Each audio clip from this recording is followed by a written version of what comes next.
All activities performed by workers are recorded in events list pages in real time with relevant details and timestamp. By default, current date logs will be appeared, though history records are also maintained and retrieved by date or search criteria. Status of each task or checkpoint will be visible as pending, missed, or completed so that managers can quickly alert workers if they missed any checkpoint.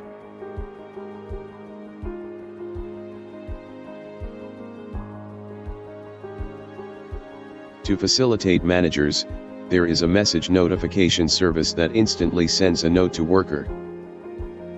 Thank you for watching and stay tuned for more help tutorials.